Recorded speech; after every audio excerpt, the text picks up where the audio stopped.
Hello friends, आज हम बात करेंगे सैटिस्फैक्टरी हार्मोन्स यानी भूख शांत करने वाले हार्मोन्स पर। ये कौन कौन से हार्मोन्स होते हैं, किस तरह से काम करते हैं, क्या क्या चीज़ों से एक्टिवेट होते हैं, क्या क्या चीज़ों से कम होते हैं, ये सारी चीज़ों पर बात करेंगे। थोड़ा इसके बारे में जानना और समझना ज़रूरी है क्योंकि ज़्यादातर लोग ये भूल जाते हैं कि व्यक्ति को भूख लगती है हार्मोन्स की वजह से और भूख शांत होती भी हार्मोन्स की वजह से। हमारा नेचुरल बिहेवियर को ये हार्मोन्स ही कंट्रोल करते हैं। यदि इसके बारे में हमको प्रॉपर जानकारी होगी तो हम इनके बिहेवियर को समझ सकेंगे और अपने ईटिंग बिहेवियर को समझ सकेंगे और उसके हिसाब से हम अपने बिहेवियर को चेंज कर सकेंगे और अपने प्रॉब्लम्स यानी मोटापे या मेटाबॉलिक सिंड्रोम या डायबिटीज़ जैसी प्रॉब्लम से मुक्ति पा सकेंगे। तो आज हम समझने का प्रयास करेंगे कि ये सैटिस्फैक्टरी हार्मोन्स क्या होते हैं। टॉपिक पर जाने से पहले जो लोग हमारे चैनल पर नए हैं उन्हें रिक्वेस्ट करूँगा चैनल को सब्सक्राइब करें, वीडियोज़ को लाइक करें, शेयर करें, फॉलो करें, कमेंट करें, पूरा देखें। टॉपिक इंपॉर्टेंट है, से एंड तक देखिएगा, एक्सक्लूसिव है, कहीं और नहीं मिलेगा। चलिए शुरू करते हैं। सैटिस्फैक्टरी हार्मोन्स यानी भूख शांत करने वाले हार्मोन्स, हंगर हार्मोन्स का मतलब है भूख लगाने वाले हार्मोन्स। वेट मैनेजमेंट में, इंसुलिन रेजिस्टेंस में, मेटाबॉलिक डिजीज में इनका क्रूशियल रोल होता है। कौन कौन से हार्मोन्स होते हैं इस मामले में सबसे इंपॉर्टेंट सैटिस्फैक्टरी हार्मोन है लेप्टिन, जो फुलनेस का हार्मोन माना जाता है, भूख शांत करने के लिए इंपॉर्टेंट हार्मोन है। पेट के एडिपोज टिश्यू यानी फैट सेल्स इसको बनाते हैं। ये ब्रेन के हाइपोथैलेमस यानी ब्रेन का जो हंगर कंट्रोल करने वाला सेंटर है उसको मैसेज भेजता है कि अब खाना और खाने की ज़रूरत नहीं है, भूख शांत हो जानी चाहिए, इसका मैसेज भेजता है। ज़्यादातर ये लेप्टिन रेजिस्टेंस हो जाता है अगर किसी व्यक्ति को, यानी लेप्टिन यानी सैटिस्फैक्टरी हार्मोन अगर बराबर काम नहीं करता है तो व्यक्ति के मोटे होने के चांस बहुत ज़्यादा बढ़ जाते हैं। लेप्टिन रेजिस्टेंस का मतलब ये कि आपका पेट भर जाने के बावजूद भी आपके ब्रेन को मैसेज कंटिन्यूसली जा रहा है कि आपको भूख लग रही है और इस वजह से आपका सैटिस्फैक्टरी एक्टिवेट नहीं हो पाता और आप खाते चले जाते हो, जिसकी वजह से आपका ओवरऑल वजन बढ़ जाता है। इंसुलिन काफ़ी हद तक लेप्टिन के बिहेवियर को इन्फ्लुएंस करता है। इंसुलिन रेजिस्टेंस वाले पेशेंट में लेप्टिन रेजिस्टेंस भी अक्सर हो जाता है।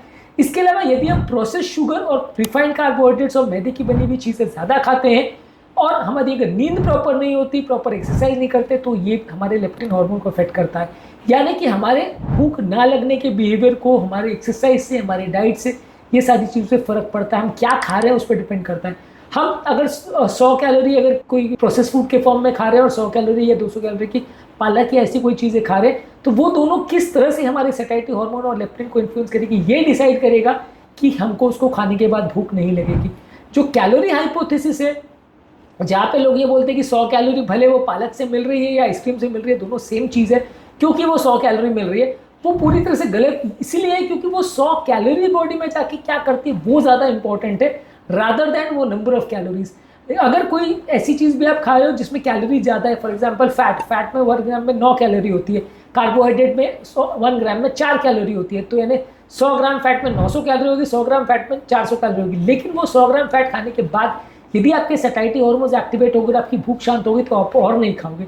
लेकिन अगर वो 100 ग्राम कार्बोहाइड्रेट खाने के बाद आपकी भूख शांत नहीं हुई और आप और खाने लगे तो आप 100 के बदले 200, 250, 300 ग्राम खा लोगे और इफेक्टिवली आपका कैलोरी इंटेक बढ़ जाएगा। तो एक्चुअल में वो फूड हमारे बॉडी में जाके कौन से हार्मोन को एक्टिवेट करता है वो ज़्यादा इंपॉर्टेंट है समझने के लिए कि वो खाने से हमारा वजन बढ़ेगा या कम होगा। 100, 200 या 400 कैलोरी की आप पालक खाते हो तो आपका वजन कम होगा और 100, 200 या 400 कैलोरी की आप आइसक्रीम खाते हो तो वजन बढ़ेगा। ये इस बात पे नहीं डिपेंड करता कि वो नंबर ऑफ कैलोरीज क्या कितनी है, वो इस बात पे डिपेंड करता है कि वो बॉडी में जाके कौन से हार्मोन्स को एक्टिवेट कर रही है, उसके बाद आप कितना खाते हो वो डिपेंड करेगा। क्योंकि एक बार तो नंबर ऑफ कैलोरीज उतनी चली गई, लेकिन उसके बाद कितने घंटे तक आप उसको खाने के बाद नहीं कुछ और खा पाते या उसको खाने के कितने मिनट के बाद आप वापस आपको भूख लग जाती, वो डिसाइड करेगा आपका ओवरऑल बिहेवियर।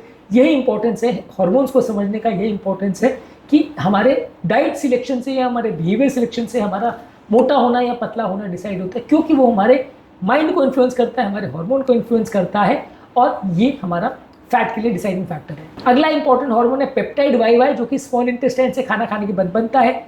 ये हमारे डाइजेशन को स्लो करता है, भूख को शांत करता है। हाई प्रोटीन मील जैसे अंडा, पनीर, चिकन, दाल, ये सब चीज़ें खाने से इससे एक्टिवेट होता है। फाइबर रिच फूड प्रोडक्ट्स खाने से, वेजिटेबल से, नट से, सीड से बढ़ता है। हाई ग्लाइसेमिक इंडेक्स वाले फूड प्रोडक्ट्स और प्रोसेस फूड खाने से ये कम होता है। सैटिस्फैक्टरी हार्मोन पेप्टाइड वाई दूसरा होता है। इसके अलावा कोलिसिस्टोकाइनिन, ये भी स्मॉल इंटेस्टाइन से बनता है। ये फैट और प्रोटीन से बनता है और पेट के खाली होने के प्रोसेस को ये स्लो करता है, जिससे पेट ज़्यादा देर तक भरा रहेगा। हेल्दी फैट जैसे घी, नट्स, एवोकाडो, ऑलिव ऑयल खाते हैं, फैटी चीज़ें जब हम खाते हैं तो एक्टिवेट करता है। यही कारण है कि जो मैं आपको कह रहा था कि 100 ग्राम फैट भले आपको 900 कैलोरी दे रही है, लेकिन क्योंकि वो कोलेस्ट्रोकाइनिन को एक्टिवेट करेंगे तो आपका पेट लंबे समय तक भरा रहेगा, वो आपके पेट की एम्प्टिंग को स्लो कर देगा, आप और ज़्यादा नहीं खा पाओगे, लंबे समय तक पेट भरा रहेगा। यही कारण है कि आपका ओवरऑल जो कैलोरी कंजम्पशन है वो दिन के एंड में कम हो जाएगा, क्योंकि आप बार बार नहीं खा पाओगे। तो हमारा बिहेवियर जो है वो हमारे फूड चॉइसेस से काफ़ी हद तक इन्फ्लुएंस होता है। और ऐसा नहीं है कि व्यक्ति को, कोई आदमी नेचुरली बहुत भूखा है और कोई आदमी को भूख नहीं लगती, वैसा नहीं है।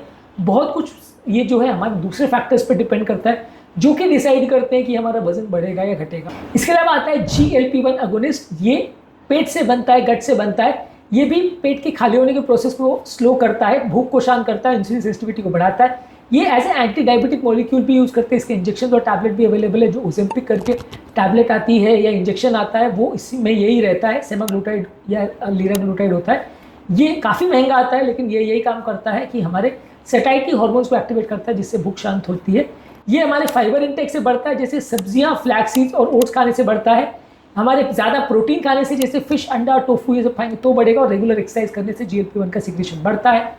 इसके अलावा इंसुलिन भी एक तरह का सेटाइटी हार्मोन है। जब बॉडी में ज़्यादा इंसुलिन बनता है, बॉडी में बहुत ज़्यादा अगर ग्लूकोज लेवल बढ़ता है तो इंसुलिन बढ़ता है। इंसुलिन हमारे बॉडी को सारा जो खाना या जो शुगर ब्लड में आ गया तो उसको सेल्स के अंदर पहुंचाता है। और ये हमारा हाई इंसुलिन जो है हमारी सेटाइटी को कंपेरेटिवली ये लो करता है, हमें और खाने की इच्छा नहीं होती। लेकिन जब बहुत ज़्यादा मात्रा में अगर इंसुलिन बन जाता है तो ये बॉडी के एपेटाइट रेगुलेशन सिस्टम को गड़बड़ा देता है। यही कारण है कि बहुत ज़्यादा मात्रा में इंसुलिन होता है तो हमारा भूख का कंट्रोल गड़बड़ा जाता है। बेसिकली मतलब ये कि जब बॉडी में इंसुलिन रेजिस्टेंस हो जाता है, वो रिसेप्टर में सही तरह से काम नहीं कर पाता है, तो इंसुलिन ज़्यादा होने के बावजूद भी हमारा सेटाइटी एक्टिवेट नहीं हो पाता और हमको और भूख लगती रह जाती है। क्योंकि एक तरह से बेसिकली जो इंसुलिन बहुत ज़्यादा होने के बावजूद भी हमारे सेल्स के अंदर ग्लूकोज नहीं पहुँच पाता, और सेल्स जो ब्रेन को मैसेज देना चाहिए कि हमारे अंदर ग्लूकोज प्रॉपर पहुँच गया है, हमको और एनर्जी की ज़रूरत नहीं है, वो मैसेज नहीं पहुँच पाता। और एक तरह से बार बार ब्रेन को मैसेज जाता रहता है कि और खाने की इच्छा। यही कारण है कि इंसुलिन रेजिस्टेंस वाले लोग ज़्यादा खाते हैं और उनका और वजन बढ़ता है।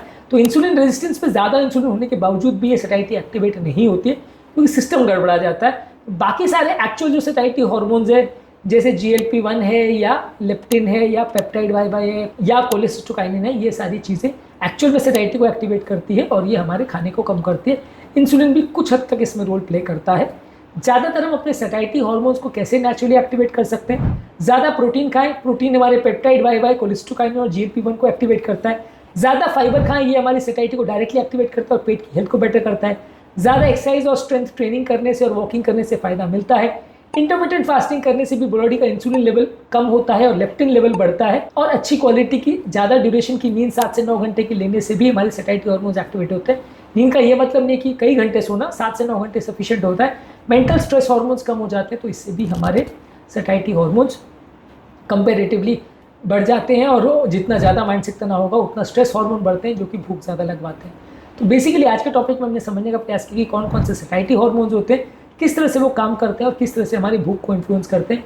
हंगर हार्मोन्स पर हमने अलग से वीडियो किया है, कौन कौन से फैक्टर्स सेटाइटी हार्मोन्स को एक्टिवेट करते हैं, कौन कौन से हार्मोन्स हंगर हार्मोन्स को एक्टिवेट करते हैं और आपस में इनका क्या इंट्रैक्शन होता है, बाकी हार्मोन्स का इस पर क्या इन्फ्लुएंस होता है। ये सारी चीज़ों पर हमने अलग अलग वीडियोज़ में बात करी है। इनको ज़रूर देख लीजिएगा ताकि एक ओवरऑल अंडरस्टैंडिंग बन पाए और आपको ये कॉन्सेप्ट समझ में आ पाए, जिससे आप अपने बिहेवियर को प्रॉपर्ली मैनेज और मेंटेन कर पाएँ। उम्मीद करूँगा कि आज के टॉपिक में कुछ नई बातें जानने को मिली होगी। जो लोग हमारे चैनल पर नए हैं, मैं रिक्वेस्ट करूँगा कि चैनल को सब्सक्राइब करें, वीडियोज़ को लाइक करें, शेयर करें, फॉलो करें, कमेंट करें पूरा।